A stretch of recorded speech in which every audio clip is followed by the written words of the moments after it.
오늘의 일발장전 시작합니다. 일발장전의 두 기둥입니다. 최고의 주식 전문가 두 분 소개하겠습니다. 김영민, 김준호, MBN 골드 매니저와 함께합니다. 안녕하십니까? 반갑습니다. 자, 조금 전에 브로드컴 실적 발표가 나왔는데 제가 앞서도 브리핑을 했지만 좀 이제 어이가 없는 상황까지도 왔습니다. 뭐 이 정도로 잘하고 뭐 실적 전망도 솔직히 AI 쪽은 괜찮거든요. 뭐 그래도 지금 한 6.5%를 그냥 빼버리니까 답정 너인 것도 같아요. 여기에 금투세는 또 시행이 될 것도 같고 참 논란의 연속인데 저희 일발장전은요 여러분께 종목을 소개하지만은요 요런 이슈를 중간중간에 담아서 또 해석도 하고 이걸 또 여러분께 전해드리고 있거든요. 그러니까 일발장전 계속 함께 하시면은 종목도 얻어가고 이슈 따라잡기도 되고 투자 전략도 세울 수 있을 것 같습니다. 자, 오늘 바로 들어가죠. 일발 종목 들어가야 될 것 같은데, 네, 준호 매니저. 네. 오늘의 일발 종목. 오늘 어떤 이런 속수무책 상황에서 어떤 종목으로 오늘 우리가 맞서야 돼요? 그냥 빼버리는데? 맞습니다.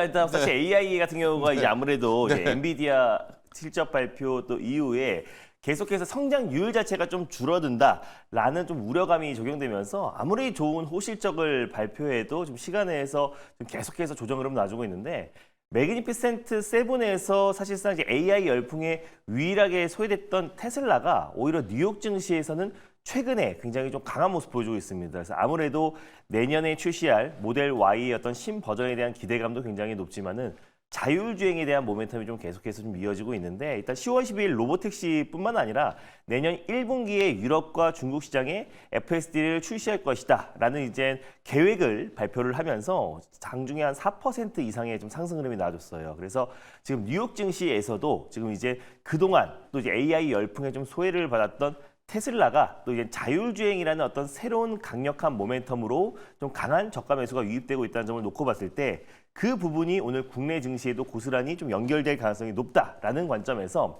자율주행 관련해서 원조 대장이었던 모트렉스라는 기업을 오늘 탑픽 종목으로 한번 들고 와봤습니다. 아, 모트렉스요? 맞습니다. 네. 자율주행 플랫폼 기술 개발 관련해서 주간 연구 기관으로 선정된 기업이기도 하고 오디오라든지 뭐 비디오, 내비게이션에 들어가는 인포테인먼트 이제 시스템에 현대 기아차의 지금 핵심 부품들을 이제 공급하고 있는 기업입니다. 그래서 결정적으로 이제 뭐 HUD라고 하잖아요. 헤드업 디스플레이라든지 ADAS, 운전자 첨단 보조 시스템 같은 경우를 자율주행과 또 스마트카, 또 그리고 커넥티드카, 미래 모빌리티의 가장 핵심이라고 보시면 될 것 같은데 HUD와 ADAS를 현대차 그룹에 공급하고 있고 유럽의 완성차 업체들에도 공급하고 있는 기업이다 보니까 예전에 이제 한참 자율주행, 또 특히 이제 레벨 3 얘기가 나왔을 때 모트렉스와 모바일 어플라이언스 같은 대표적인 이 자율주행 관련 종목들은 대부분 다 HUD, 또 블랙박스라든지 또는 아까 말씀드렸던 ADAS 관련된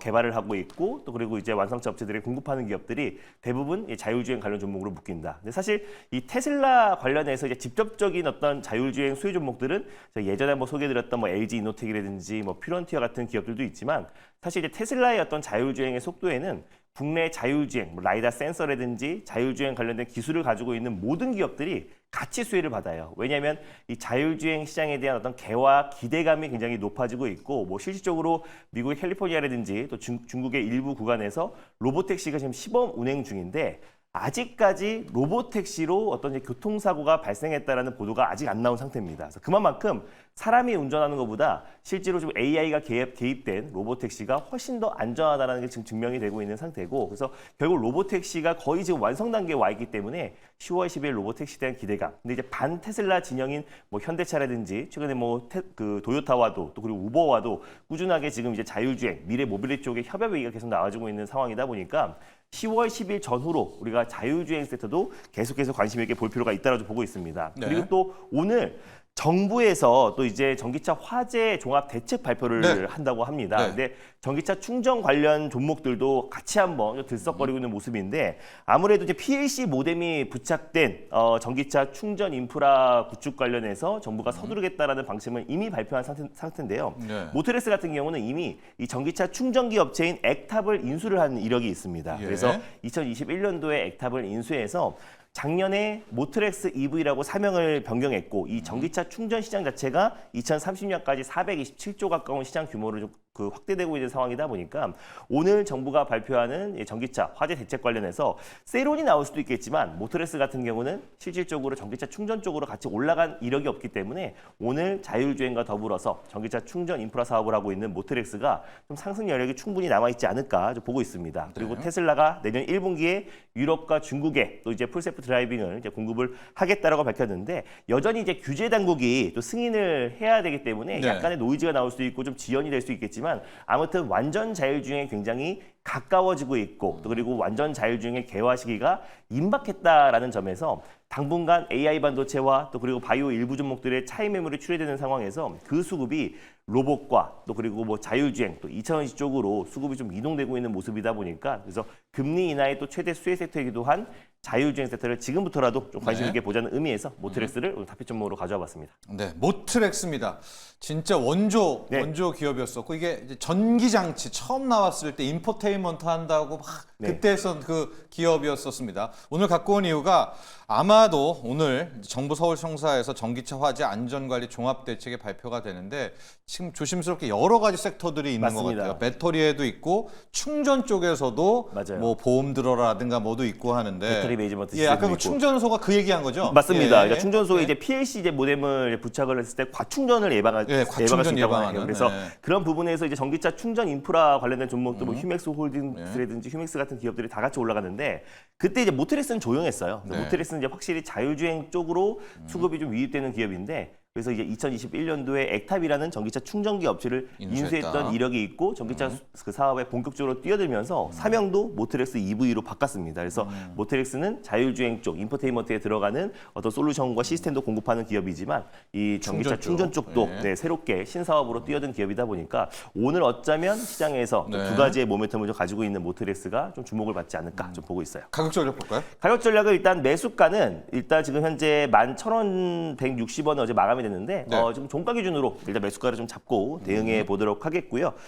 목표가 같은 경우는 13,500원을 한번 설정해 보도록 하겠고 손절 라인 때는 9,500원 말씀드리겠습니다. 네, 오늘의 일발 종목 주노매니저 일발 종목 모트렉스입니다. 뭐 조금 있다가 전기차 화재 종합대책도 노리는 거고요. 네. 결국 또 전기장치 인포테인먼트도 중요하고 또 충전도 중요하니까 자율주행까지 이게 연결이 됩니다. 여기로 한번 체크를 해보시면 좋겠고요.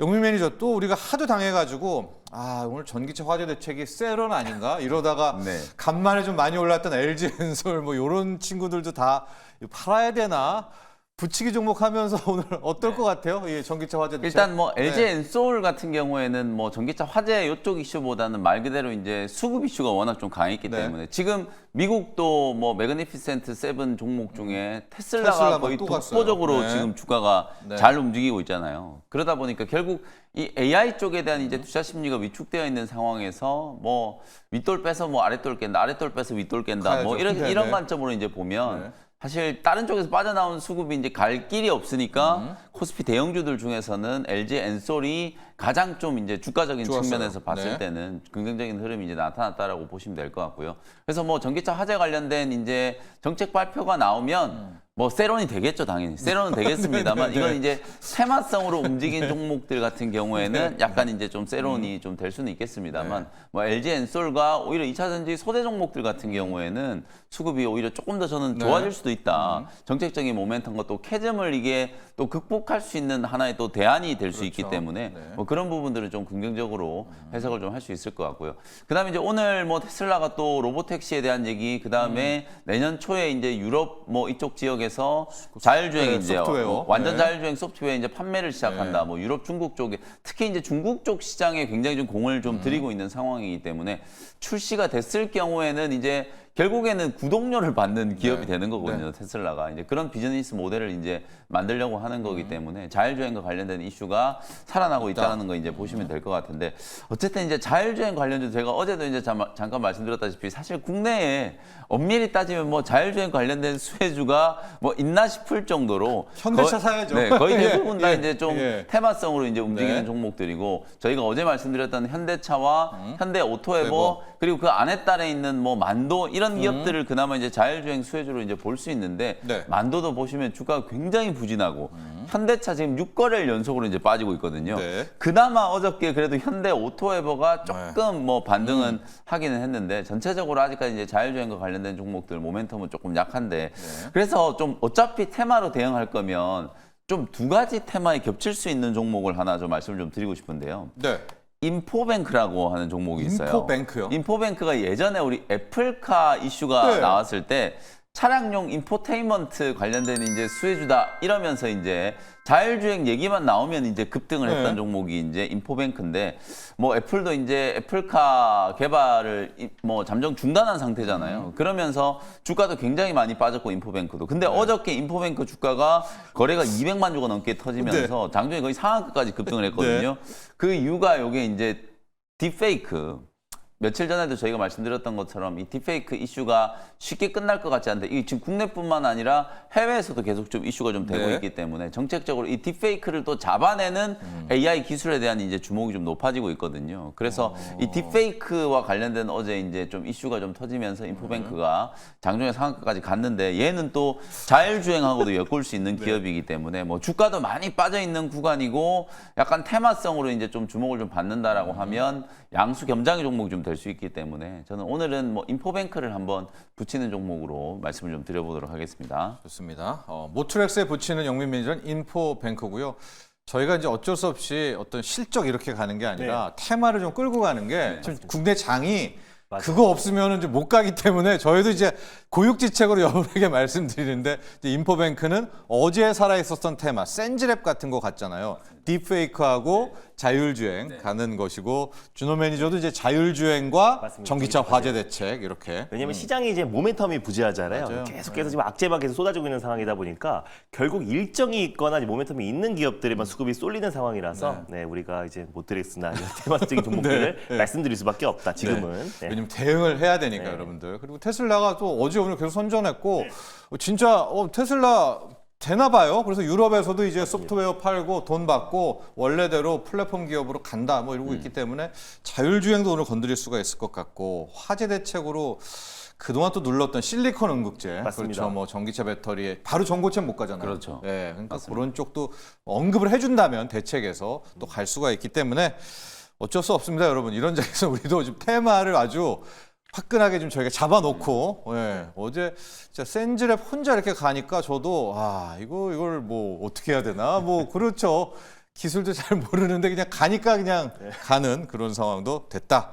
자, 말씀을 드리고 오늘은 좀 많이 유튜브에서도 여러분들 궁금증이라든가 이런 이야기도 좀 나옵니다. 좀 그래도 이제는 좀 마음을 또 여러분들도 좀 비우신 것 같아요. 그래서 이말수님, 김영민 매니저님 안녕하세요. ST팜 수익이 났다가 제자리에 왔고요. 지금이라도 매도해야 되는지 모르겠습니다. 우리 CDMO 작지만 강한 CDMO 네. 올리고액산 역시 뭐 액산, 세론 우려가 어제 있다라고 네. 말씀. 어제 제가 여러분들께 소개해드렸던 종목이고 매수가를 그냥 조금 더 깔아놓을 걸 그랬어요. 안 그래도 이제 약간 조정이 좀 들어올 수 있으니까 어저께 제가 이제 10만 5천 원, 뭐 고정 10만 4천 원 그 정도 이제 매수가를 말씀드렸던 것 같은데 어제 주가가 이제 좀 밀렸죠. 어제 장 후반에 이제 흐름을 보면.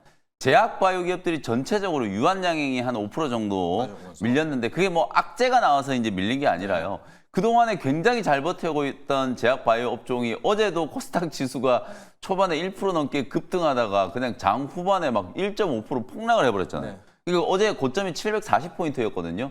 어제 그냥 순식간에 하루 만에 25포인트가 그냥 조정이 좀 들어온 그런 상황이 연출되다 보니까 가장 먼저 또 이제 매물을 맞은 게 잘 버티고 있던 이제 제약바이오 업종 쪽에서 아무래도 시장 투자 심리가 이제 불안하니까 차익 실현 물량이 좀 나왔다라고 보시면 되거든요. 뭐 ST팜도 기관 외국인들의 이제 보유 비중이 최근에 조금 이제 늘어났었다 보니까 차익 매물이 조금 나오면서 이제 조정을 좀 받은 거다. 뭐 예고됐던 세론이 조금 빨리 나왔다라고 생각하시면 될 것 같고요. 주가는 오히려 지금 자리가 더 매력적인 가격이거든요. 그래서 뭐 지금 수익이 많이 나 있으신 분들이야 뭐 차익 실현을 고민하셔도 상관없겠지만 11만 원 거의 12만 원 근처에서 매수되신 분들은 손실이 나고 있는 구간이기 때문에 뭐 차익 실현을 얘기할 단계는 아닌 것 같고요. 추세적으로 봤을 때는 오히려 추세 하단에 이렇게 이제 수렴이 좀 돼 있는 상태잖아요. 10만 원 아래에서는 저는 오히려 더 적극적인 매수 관점으로 이제 바라봐야 되는 기업이다. 어제도 제가 바이넥스가 아닌 ST팜을 말씀을 드렸던 이유는 실제로 생물보안법 통과되고 나면 사실상 세론이 분명히 나올 수 있다. 근데 그 세론이 어저께 이제 반영이 좀 된 거기 때문에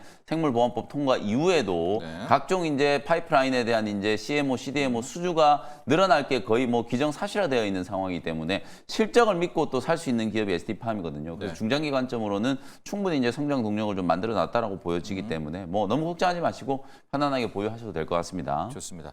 우리 준호 매니저, 네. 우리 하나짱님 펩트론으로 마이너스 손실 커집니다. 전망 부탁드려요. 박명희님도 펩트론은 어떻게 보십니까? 그러니까 어제는 또 바이오를 그냥 싹 빼버리더라고요. 맞습니다. 하고 이제 비만의 강자 펩트론인데 네. 펩트론도 많이 내려왔어요. 저는 뭐 네. 펩트론이 최근에 유증하고 나서 이제 네. 좀 주가 약세가 좀 나아지고 있는데 그 외에 뭐 인베티지, 레비데니지, 블루엠텍 같은 그 외 비만 치료제 관련 종목들은 그래도 시장 대비 굉장히 선방하고 있는 모습이에요. 네. 그렇다라는 거는 이 비만 치료제에 대한 시장은 견고하고 펩트론 주가가 좀 밀렸다고 해서 비만 시장의 어떤 판도가 바뀐 게 아니잖아요. 네. 그래서 꾸준하게 지금 비만 또 위고비 판매량은 늘어나고 있고 또 10월 달에 국내의 어떤 상륙을 또 앞두고 있는 시점입니다. 그래서 저는 펩트론은 이미 좀 악재가 좀 반영이 됐다라고 좀 봐요. 그래서 이번에 어떤 대규모 유증을 통해서 일단 당분간은 이제 뭐 R&D 비용이라든지 뭐 시설 투자 비용 같은 부분들 이런 것들을 앞으로 추가 유증이나 이런 악재들이 충분히 반영이 된 상태다 보니까 중장기적으로 본다고 했을 때 사실 우리 국내 비만 치료제 중에서는 펩트론을 대체할 수 있는 기업은 지금 당장은 없다고 네. 봅니다. 왜냐하면 지금 뭐 일리아릴리와 노보디스크와 직접적으로 지금 기술 이전을 각각 논의를 하고 있는 기업은 펩트론이고 그래서 지금 최근에 뭐 펩트론의 뭐 악재도 분명히 있었겠지만 네. 그 외적으로 지금 시장 분위기 자체가 웬만한 제약바이오 기업들과 또 그리고 AI 반도체 그리고 그동안 상반기에 시장 대비 강했던 종목들은 금투세 시행에 대한 우려감이 커지면서 계속해서 지금 이제 조정 흐름이 나아지고 있는 상황이잖아요. 그래서 최근에 어떤 주가 흐름은 약간의 시장의 어떤 풍파였던 거지 펩트론만의 어떤 악재로 개별적인 악재로 혼자 빠진 건 절대 아니다. 그래서 다른 어떤 기업들 비만 치료제 그동안 못 갔던 기업들의 상승 흐름이 나와주는 거 봤을 때는 결국 펩트론은 올라갈 수밖에 없고 또 그리고 최근에 지금 이제 대규모 유증을 했던 이런 부분들도 그렇죠. 사실상 이제 미국 시장 진출을 이제 앞두고 또 이제 그에 대한 어떤 대응책이다라고 보고 있어요. 그래서 저는 일리알리나 노보디스크 둘 중에 한 기업만 기술 이전 또는 글로벌 비파마들과 기술 협업 얘기가 나온다고 했을 네. 때는 펩트론은 뭐 언제든지 올라갈 수 있는 모멘텀이 된다. 2028년까지 이 비만 치료 시장이 180조 시장으로 좀 전망하고 있기 때문에 저는 제약바이오 섹터 안에서도 뭐 펩트론은 뭐 꾸준하게 장기적으로 관심 있게 봐야 될 기업이 아닌가 보고 있습니다. 그리고 오늘 탓을 좀 예, 하자면요. 예. 금투세 때문이에요. 펩트론 주가 빠지는 거는 금투세 때문이고 네. 어제 우리 대한민국 국가대표팀이 팔레스타인하고 그 북중미 월드컵 3차 예선 했는데 0대0으로 비겼잖아요. 왜 제가 팔레스타인 얘기를 하냐면 네. 올해 코스닥 시장 수익률이 팔레스타인 시장 수익률보다 못하거든요. 네. 이게 결국 아까 말씀해 주셨던 것처럼 사모펀드가 오히려 이게 금투세가 시행되면 세금이 거의 절반 정도로 맞아요. 줄어드는 네. 이런 감세 효과가 생긴다. 이게 과연 그 지금 금투세를 주장하는 분들이 얘기하는 조세 형평성이 이제 맞는 건가? 실제로 어떤 이게 부의 효과가 생기냐면 금투세를 시행하고 나면은 결국은 대한민국의 소액주들을 다 떠나버리면 네. 주총장에 이제 아무도 소액주주들이 관심을 안 갖게 될 거예요. 그러면 결국은 오너들이나 상장사에 이제 지분을 많이 갖고 있는 대주주들이 나중에는 진짜 이 소액주들의 관심이 다 멀어지고 이러면 또다시 이제 대주주들의 전행, 대주주들을 마음대로 경영하는 이제 이런 쪼개기, 문제들이 네. 분명히 생길 수 있거든요. 네. 그것도 결국은 뭐 그분들이 주장하는 조세 형평성과는 전혀 이제 거리가 먼 이런 부의 효과들이 생길 거기 때문에 사실 뭐 0.몇 프로한테 과세를 하기 위한 거다 이렇게 얘기를 하지만 그 0.몇 프로한테 과세를 하기 위해서 지금 수백만의 이제 개인 투자자분들이 네. 이제 피해를 입게 되는 거니까 이런 부분들을 좀 고려해달라 그렇게 이제 시장에서 네. 애타게 얘기를 하고 있는데도 결국에는 이게 금투세가 또 강행이 좀 될 것 같다. 그렇습니다. 그러니까 네. 상승률이 높았던 종목들 위주로 지금 주가가 조정이 좀 깊게 들어오는 게 저는 분명히 이제 그 이유도 있다라고 보거든요. 네. 그래서 아직 뭐 완전히 이제 시행한다라는 결정이 된 건 아니기 아니지만, 때문에 네. 신락 같은 희망으로 조금 더 이런 좀 다방면에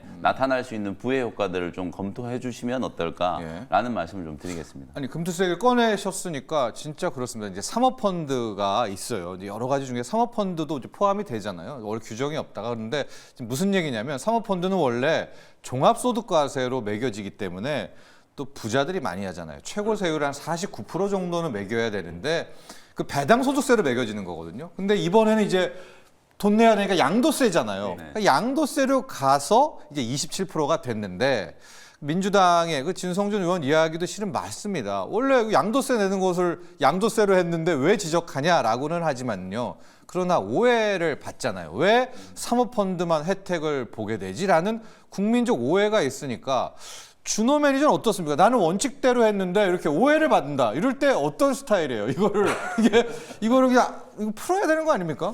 맞습니다. 네. 그래서 일단 뭐 사실상 이제 금투사 시행 관련해서 네. 지금 거의 뭐 기정사실화되고 있는 뭐 상황이다 보니까 시장의 좀 충격이 가뜩이나 지금 글로벌 증시가 여러 가지 어떤 이제 풍파로 계속해서 약세 흐름이 나와주고 있는 상황에서 국내 증시가 또 유독 하락에 나와주고 있는 부분이 이런 부분인데 아무래도 이제 금투세 시행 관련해서 사실상 이게 거의 뭐 1%만 피해를 받는다라고 하지만 사실상 부동산도 마찬가지잖아요. 네. 일단 뭐 건물주나 가장 이제 부동산을 많이 가지고 있는 사람들을 그거를 옥죄면은 실질적으로 피해를 받는 건 세입자들이 가장 피해를 받잖아요. 마찬가지로 가장 이제 큰 손들이라고 하잖아요. 사실상 우리 국내 증시의 가장 큰 손들을 또 옥죄인다고 했을 때는 그 피해는 고스란히 소액주들이 받을 수밖에 없는 거기 때문에 결국 투자 심리 자체가 좀 악화될 수밖에 없는 거고 또 이번 달 24일 날 이 또 금투세 관련해서 더불어민주당에서 약간의 또 이제 그 토론회가 또 이제 개최된다고 하는데 그때까지도 계속해서 시장이 이제 올라갈 만한 모멘텀이 부재한 상태고 또 이제 이재명 당대표도 예전 같은 경우는 이제 금투세 폐지 관련해서 약간의 좀 이제 긍정적인 발언들이 나오다가 최근에는 또 이제 다시 개선안으로 갈 것 맞습니다. 같아요. 그래서 네. 일단 이제 금투세 시행은 피해갈 수 없는 부분인데 우리가 이제 그거에 또 우리가 대응하면서 우리가 또 어쩔 수 없이 좀 순응해야 되는 게 아닌가. 그래서 지금 최근에 뭐 바이오라든지 또 AI 반도체나 이런 종목들이 좀 많이 빠지는 것도 올해 상반기에 또 가장 강했던 섹터였기 때문에 아무래도 금투세 시행 어떤 이제 회피 물량들이 나와주고 있는 것 같아요. 그래서 그러다 보니까 시장에서 최근에 뭐 나폭 과대라든지 아니면 또 이제 금리 인하는 그 성장 섹터이긴 하지만 그동안 좀 소외받았던 섹터 위주로 좀 수급이 이동되고 있는 모습인데 그래서 아무튼 지금 아무쪼록 좀 잘 좀 해결됐으면 좋겠고 좀 이제 많은 이제 개인 투자자들 1,400만의 어떤 개인 투자자들의 어떤 이제 그 염원을 좀 잘 헤아렸으면 좋겠는데 일단 좀 우리가 그거에 맞춰서 좀 차분하게 좀 대응해 볼 필요가 있지 않을까 보고 있습니다. 또 이렇게 국민 의견이 나눠지니까 뭐 제가 드리고 싶은 제안은 시행을 할 때 사모펀드는 일단 원래 배당세로 해야지 될 것 같아요. 그래야 오해도 없죠. 이것만 원칙으로 하는데 얘만 결국 혜택을 보게 되지 않습니까? 뭐 그렇게 하면은 뭐 그나마 논란은 잦아들 텐데 이대로 가게 되면 정말 민주당이 오해를 받을 수 있다. 제가 이제 그런 얘기 드립니다. 왜냐하면은 색안경을 끼고 보게 되는 거거든요. 원칙대로 했다고 하더라도 그런 점을 꼭 말씀드리고 ABL 바이오 질문도 많은데요. 바라는 대로님, 저도 김영민 매니저님 ABL 바이오 어떻게 할까요? 옥년심 님도 ABL 바이오, ADC, BBB 셔틀이 있는데 느닷없이 최고가 찍고 한 5일 만에 그냥 폭락을 시켜버리니까 이것도 의구심입니다만 이걸로 돈 번 큰 손들이 물량을 던졌을 수도 있겠다라고 이제 다 그런 해석이 되는 거 아닙니까? ABL 아니, 바이오 실제로 지금 이대주였던 사모펀드가 지금 다 털고 나갔잖아요. 네. 그게 이제 제가 말씀드렸던 것처럼 장중에 이날 이제 8월 29일 날 거래량이 이제 1,500만 주 이상 터질 때 장 내에서 그냥 가지고 있는 지분을 지금 다 털고 나간 거거든요. 그러니까 이런 현상들이 분명히 좀 생기고 있다라는 거. 뭐 물론 제가 이제 너무 성급한 일반화의 오류일 수도 있겠습니다만 뭐 확인된 건 아닙니다. 우리가 뭐 사실 뭐 여러 뭐 추정을 할 수는 있는 추정. 거잖아요. 그래서 추정. 뭐 제 뇌피셜로 진짜 말씀을 좀 드리면 분명히 영향은 좀 있다라는 거고 다만 우리가 이제 주가라는 거 최근에 이제 뭐 ABL 바이오만 주가가 이렇게 빠진 게 아니에요. 뭐 제약 바이오 종목들 여러분 보시는 것처럼 고점 대비해서 한 평균적으로 15에서 20%씩은 악재가 없는 종목들도 다 조정이 조금 들어왔거든요. 어제까지. 시장이 워낙 이제 주가가 또 단기적으로 급락을 좀 하다 보니까 전체적으로 이제 많이 올랐던 종목들에 대한 차익 실현의 이제 매물들이 좀 나오면서 주가 조정이 좀 진행됐는데 제가 이제 이제 이슈 터지고 나서도 말씀드렸다시피 사모펀드가 팔고 나간 건 뭐 이제 그동안 지속적으로 제기됐던 뭐 오버행에 대한 이제 우려가 말끔히 이제 해소가 좀 된 거고 장내에서 매물 소화가 이제 다 된 거라고 보시면 되고 ABL 501 그다음에 임상 중단한 거에 대해서 많은 분들이 좀 오해하고 있는데 ABL 바이오는 오히려 이 임상 1상을 통해서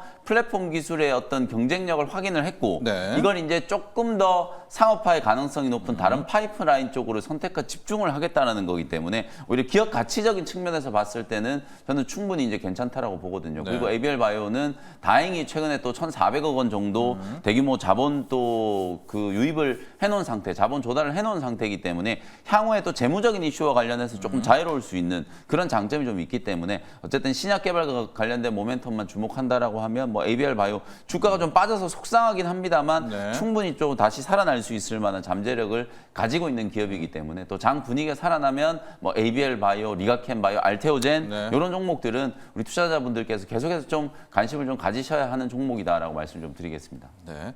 자, 준호 매니저님, MD 초이님 안녕하세요. 셀트리온을 볼까요? 오르면 누르고 하다가 아예 확 눌러버리네요. 리뷰를 부탁드립니다 해주셨는데 진펜트라 좀 평가도 네, 좋고 맞습니다. 예, 뭐 못 될 것 같지 않거든요. 실적도 그렇고 맞아요. 계속 안 돼요. 계속 우리 앤디 초이님이 말씀하신 대로 예. 아무래도 확실하게 좀 확인을 하고 올라갈 싶다? 것 같아요. 네. 네, 그래서 뭐 하반기에 이제 뭐 진펜트라 미국 시장에 출시하고 나서 이제 올해 하반기에 확실한 진펜트라의 어떤 숫자 어느 정도 좀 팔렸나 그리고 네, 또 이제 진펜트라 인기. 이후에 네. 어떤 추가 이제 바이오 시밀러의 어떤 이제 진출들 또 그리고 유럽 시장의 어떤 흐름들 또 그리고 바이오 시밀러 관련해서도 사실상 이제 국내에서 가장 대표하는 기업은 셀트리온 그룹주잖아요. 예. 그래서 아무래도 약가 인하 정책과 이 바이오 시밀러 관련된 품목 허가 개수가 늘어난다고 했을 때는 결국에 셀트리온 그룹주가 수혜를 받을 건데 네. 최근에는 약간의 좀 테마성인 기업들, 또 바이오 섹터 안에서도 종목들을 움직였고 아니면 좀 무게가 가벼운 셀트리온보다 훨씬 더 뭐 에스팜이라든지 바이넥스 같은 이제 중소형 아니면 중견 이제 CDMO 기업들이나 바이오 시밀러 기업들이 좀 먼저 좀 움직여주고 있는 모습이다 보니까 셀트리온이 상대적으로 좀 주목을 못 받나. 네, 그리고 또 거기다가 이제 뭐 합병 관련된 이슈도 있었고 여러 가지 논란의 여지가 있다 보니까 셀트리온 그룹 주가가 뭐 시원하게 아직 못 올라가고 있는 모습인데 아무래도 코로나 이후에 오랫동안 조정 흐름이 나왔잖아요. 그러니까 에코프로 비행과 에코프로와도 좀 비슷하다고 봐요. 그래서 장기간 동안 어떤 이제 많은 개인차들이 보유를 하고 있고 또 오랫동안 이제 기간 조정과 가격 조정이 나와주면은 그 매물을 소화하면서 올라가려면 정말 강력한 모멘텀이 나오거나 아니면 진짜 숫자로 증명하거나 아니면은 그 시장의 어떤 흐름 자체가 이제 바이오 쪽으로 수급이 완전히 쏠려야 되는 건데 아직은 이제 그런 분위기는 아니고 또 그리고 그 매물들을 다 소화하면서 올릴 만한 강력한 모멘텀은 사실은 지금 부재한 상태이다 보니까 셀트리온 주가가 다른 기업들 대비해서 조금 비교적 못 가고 있지 않을까 보고 있습니다. 그래서 올해 하반기에 이 진펜트라 매출을 관련해서 확실하게 선명하게 그 매출이 딱 증명이 된다고 했을 때는 그래도 저는 셀트리온 그룹주가 다시 한번 이 코스닥 시장의 어떤 흐름과 하락을 좀 방어해주지 않을까 좀 보고 있어서 좀 셀트리온을 갖고 있는 분들은 좀 인내심을 갖고 좀 장기적으로 봐야 되지 않을까 좀 보고 있습니다. 그렇습니다. 또 우리가 하도 당해가지고 이제 다음 주, 다다음 주에 생물보안법이 네. 통과된다라고 하니까 그동안 먹은 것도 없는데 이게 또 세론이면 네, CMO, CDMO 쪽 투자하신 분들도 지금 마음을 졸이고 있고요. 또 그런 와중에 셀트리온은 지금 시세도 안 났는데 그러다 세론 할 때 같이 무너지면 어떡할까. 그런 두려움이 분명히 있는 걸 또 이해하고 있습니다. 상승의 네. 모멘텀은 분명히 좀 남아있다라고 보고 지금 이제 아주 빅 이벤트 중에 하나가 미국 이제 대선 토론회가 예정이 되어 있잖아요. 10일. 네. 그러고 나면 이제 제가 지난번에 말씀드렸다시피 해리스 지금 후보 같은 경우에는 경제 정책에 대한 이제 큰 윤곽이 별로 없어요. 그냥 민주당 바이든오믹스를 그냥 계승한다 이거 말고는 해리스 후보가 본인이 이제 얘기하는 어떤 정책적인 선명도가 되게 좀 떨어져 있는 상태이기 때문에 오히려 토론회가 끝나고 나면 결국 이제 제약 바이오업계 쪽에서는 약값이나 바이오시밀러 이쪽 이슈가 분명히 다시 살아날 수 있다고 보거든요. 네. 뭐 그렇게 보면 셀트리온 포함해서 뭐 생물보안법 관련된 기업들도 거의 CMO, CDMO 이쪽은 또 바이오시밀러하고 또 떼놓을 수 없는 뭐 상당히 그렇죠. 많은 물량들을 네. 이제 수주를 하고 있기 그럼요. 때문에 네. 그 분야와 관련된 이제 투자 심리는 오히려 대선 토론회 끝나고 나면 뭐 오히려. 생물보안법으로 세론이 나타날 수는 있습니다만 오히려 조금 더 저는 이제 주목도가 높아질 수도 있다. 이런 관점으로 이제 보시면 되겠습니다. 세론도 있기는 있는데 그렇죠. 오히려 9월 네. 10일 대선 토론 때 이후에 나오는 방향성도 또 하나 재료가 될 수 있다 이런 얘기해 주셨고 영민 매니저 이스소프트를 가야 되는데 네네. 제가 어제 왜 이렇게 좀 답답했냐라고 나름 제가 말씀드리면 어제 센지랩은 날라갔잖아요. 네. 근데 제가 이 딥페이크 쪽에서는 오히려 한빛소프트를 좀 공부도 하고 뭐 네네. 한빛소프트를 좀 했는데 한빛소프트는 또 아예 맞습니다. 그냥 급락을 시켜버리니까 네, 조정이 들어왔고 야 이게 뭐가 진실이지? 이런 나중에 이스소프트는 시세가 좀 낮고요. 사실 이제 이게 뭐가 한빛 기준일지. 소프트가 대장주였어요. 네. 근데 이제 테마성 종목들 같은 경우 항상 이게 대장주가 또 시시각각으로 또 바뀌고 네. 상대적으로 좀 못 올랐다 싶은 종목들이 이제 다시 대장주가 되면서 이제 튀어 올라가는 이제 네. 그런 경우들도 분명히 좀 있기 때문에 한빛소프트는 이미 이제 선반영이 돼서 주가가 굉장히 강하게 급등을 했다가 매물벽을 이제 맞으면서 이제 급락을 한 거죠. 오히려 저게 좀 한빛소프트죠. 네, 예. 한빛소프트 같은 경우에는 오히려 오늘 내일 중에 단기 저점이 만들어지면 이제 반발 매수세가 이제 들어오면서 이게 바로 전고점까지는 못 올라가더라도 예. 한 2,200, 300원 정도까지는 말 그대로 리바운드 이제 튀어 올라가는 흐름이 좀 전개가 좀 될 수 있기 때문에 오히려 한빛소프트는 이 경고 딱지가 붙어 있기 때문에 주가가 이제 차익 실현이 조금 나온 걸로 보여지지만 오히려 이제 반등의 포인트가 만들어진 것 같고 센지랩 센지랩 같은 해주세요. 경우에는 네. 보시면 어저께 이제 가장 강했던 종목도 예. 센지랩인데 센지랩도 지금 보시면은 직전 고점 11,000원을 못 넘기잖아요. 예. 결국 이제 매물 저항을 막고 이제 누르는 거거든요. 그리고 오히려 센지랩이라든지 일부 최근에 이번 주에 이제 좀 강하게 반등이 들어왔던 종목들은 매물벽이 있기 때문에 조금 이제 조심하셔야 된다. 이스트소프트는 사실은 요 테마는 조금 약한 편이에요. 뭐 대장주 역할을 하는 종목은 아닌데 어쨌든 이스트소프트도 어저께 이 딥페이크 이슈로 주가가 움직였거든요. 예. 근데 이제 지금 3분기 이후에는 제가 계속 말씀드리고 싶은 부분은 이스트소프트는 물론 딥페이크 관련된 이슈도 중요합니다만 결국 AI 솔루션과 관련된 매출이 외형 성장이 이제 나오느냐 이걸 이제 숫자로 확인해야 되는 그거죠. 시기가 네. 3분기거든요. 그래서 한글과 컴퓨터라든지 이스트소프트는 3분기 때 분명히 이 AI 솔루션과 관련된 매출 외형 성장을 확인할 수 있는 기회라고 보여지기 때문에 그냥 딥페이크 관련된 이슈는 그냥 좀 부가적인 걸로 생각하시면 될 것 같고 AI 솔루션 아무래도 AI 반도체 기업들 주가 흐름이 좀 지지부진하기 때문에 AI 솔루션 종목들 쪽으로도 약간 수급 순환매가 이제 전개될 수 있다라는 측면에서 뭐 이스트소프트는 여전히 좀 바닥권의 위치다 이렇게 이제 보시면 되겠습니다. 네. 자, 우리 준호 매니저한테는 SOS랩 오늘도 자율주행 뭐 하나 있고요. 선익 시스템 두 개. 예. 네, 갈까요? 선익 시스템 같은 선익. 경우는 어제 좀 네. 시장 대비 굉장히 강했어요. 네네, 그래서 선익 아무래도 시스템. 네. 아이폰 16 출시에 대한 기대감이 좀 살아 있고 네. 또 이제 최근에 조정이 나왔던 게 아이폰 관련 종목들 LG노트, BH도 마찬가지인데요. 뭐 사실상 지금 뭐 화이 얘기도 있었었고 네. 또 그리고 또 iOS가 업데이트가 10월 중순 정도에 된대요. 근데 이게 지연됐다라기보다는 사실상 출시가 공개가 9월 9일이고 출시가 9월 20일입니다. 그런데 사실상 9월 20일에 출시한다고 하더라도 모두가 아이폰 16을 사전 예약 받은 사람들이 받는 게 아니라 순차적으로 지급되기 때문에 그럼 9월 말이나 10월 초 정도에 이제 아이폰을 받는다고 했을 때 10월 중순에 업데이트되는 건 그렇게 늦지 않거든요. 그래서 10월 중순까지 아이폰 16 잘 기능들 섭렵하다가 업데이트 돼가지고 10월 중순부터 깔끔하게 AI까지 접목하면은 훨씬 더 완벽하잖아요. 그래서 그게 뭐 큰 악재라고 전혀 되지가 않고 오히려 그것 때문에 빠졌으면 땡큐다. 그리고 만약에 화이 때문에 정말 빠진 거면은 그때도 말씀드렸지만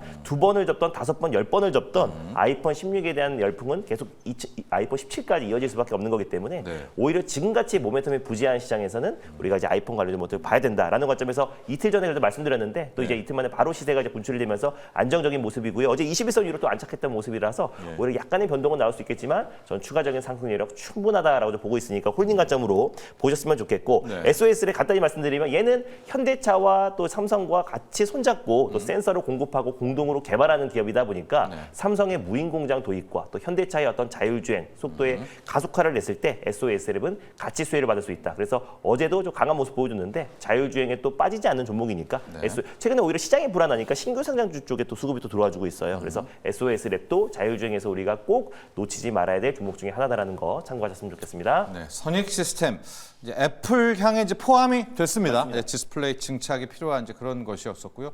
준호 매니저가 늘 이야기를 하지만은 이제 화웨이랑은 아니다. 네. 예, 급이 일단 화웨이 때문에 애플 관련주가 LG노텍, BH가 무너졌다는 건 이제 급이 있는데 맞아요. 화웨이급으로는 아닌 것 같고 아마도 그 늦게 업데이트 된다는 그거였는데 맞습니다. 준호 매니저 피셜은 기능 섭렵하고 있어라. 네. 한 달 동안 그러고 나서 10월에 되라. AI 아니어도 아이폰 16 기능하는 것도 한참 걸려요. 그래서 보름 정도 하다 보면 딱 네, 맞습니다. 시간 필요하다. 한다. 네. 자, 이어서 우리 네.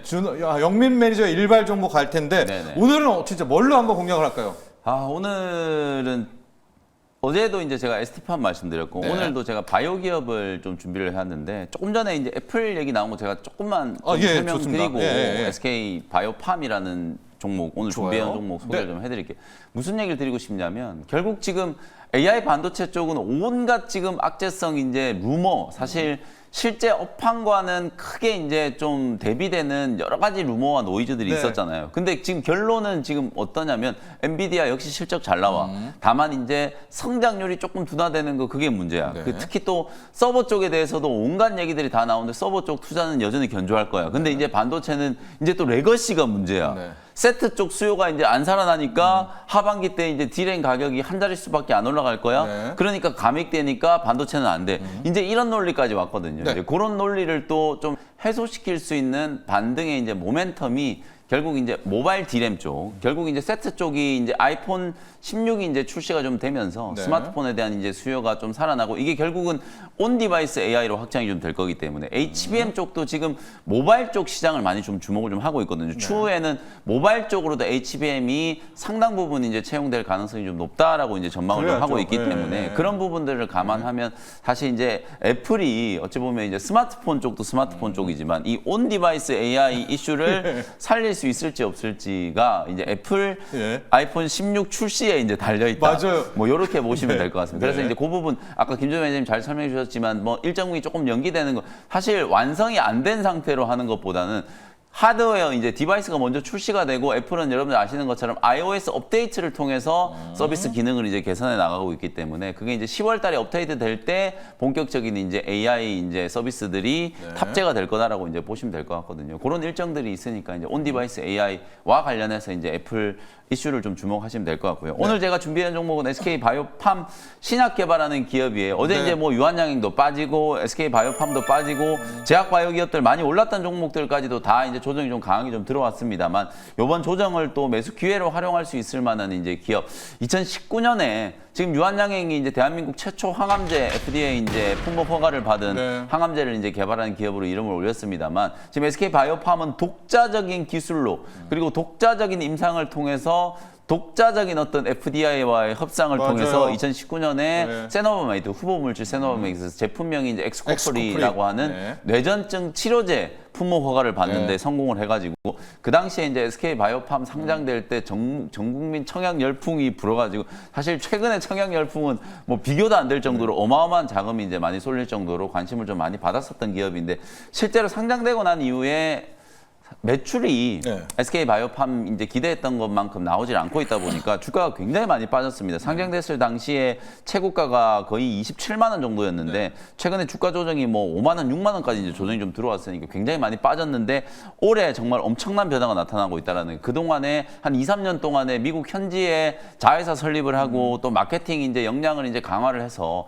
사실 결국은 이게 신약을 개발한다라고 하더라도 제가 계속 말씀드리는 게 이게 의사들이 일선 치료 현장에서 처방을 해야 이게 매출이 나오는 거지 그냥 품목 허가만 받는다라고 해서 돈 버는 게 아니거든요. 그 처방을 할 수 있기 위해서 굉장히 많은 이제 마케팅에 공을 들였고 특히 뇌전증 같은 경우에는 확고한 치료법이었기 때문에 더더군다나 이게 얼마나 이 일선 의료 현장에서 마케팅을 잘하느냐에 따라서 매출이 결정되는데 올해 정말 어마어마한 변화가 나타나고 있는 게 5월 이후에 미국 자회사를 통해서 엑스코프리 수출 공시가 3건이나 나왔다는 거예요. 5월 31일 날 880억 원 규모, 6월 25일 날 1103억 원 규모, 그 다음에 7월 18일 날 462억 원 규모. 그래서 올해 연간 기준으로 봤을 때는 엑스코프리 매출이 거의 3천억 원 정도에 이제 달할 거다라고 지금 추정이 되고 있기 때문에 지금 마케팅 비용을 이제 감안한다라고 하더라도 사실상 이 엑스코프리에서 영업 마진이 거의 한 30% 후반 내지는 많으면 40%까지도 가능할 거라고 보거든요. 그래서 이제 본격적으로 처방이 늘어나기 시작하고 이제 자리를 잡으면은 한 2025년, 2026년이 되면 영업이익이 거의 3천억이 지금 넘어갈 걸로 예상이 좀 되고 있기 때문에 물론 지금 전체적인 밸류가 이제 조금 높은 상태이긴 합니다만 이 신약을 독자적으로 개발을 해서 그걸 미국 시장에서 사실 매출이 이제 꾸준하게 성장한다라는 요 스토리를 본다라고 하면 분명히 한번 주목을 좀 해봐야 되는 상황이 아닐까. 네. 어제 또 조정이 좀 급격하게 좀 진행이 좀 됐기 때문에 21선 부근에서 좀 매수를 좀 해보면 될 것 같거든요. 그래서 가격은 제가 조금 어제 종가보다는 조금 낮게 한 10만 원 정도 이제 한번 잡아보는데요. 10만 원에서 10만 1,000원 정도 요 구간에 만약에 장중에 변동성을 이용해서 가격을 준다면 눌림목 매수를 한번 해보셔도 될 것 같고 목표가는 12만 원 정도, 손절가는 9만 원 정도 가격 전략 좀 잘 보시면서 대응 전략을 한번 세워보시면 되겠습니다. 그렇습니다. 오늘 영민 매니저의 공략 종목, 일발 종목은 SK 바이오팜입니다. 아마 진짜 상장되고 주가 폭등해가지고 SK 바이오팜 직원들 뭐 관둔에 만회했던 그 시절의 이야기가 있었는데요. 여러분 엑스코프리 외워두셔야 됩니다. 뇌전증. 아마 가족분 중에 이제 간질 뭐 이런 거 알으신 분들은 정말 그 고통이 치료제가 없으니까 이제 그 뇌전증 일종의 이제 뇌 질환 관련해서 하는 것들의 치료제가 엑스코프리인데 자, 영민 매니저 올해 약간 이제 주목받고 있고 미국에서 나름 이제 의사들이 처방을 하고 있다라고 하니까 올해를 또 원년으로 실적도 들어오고 또 히트 치면 더 앞으로 주가도 나오고 있다. SK 바이오팜까지 저희가 정리해봤습니다. 앞서 준호 매니저는 모트렉스 네. 원조 자율주행의 자율주행 대장. 대명사. 네. 자, 영민 매니저는 SK 바이오팜 이렇게 오늘의 일발 장전, 일발 정보로 공략을 해 보시고요.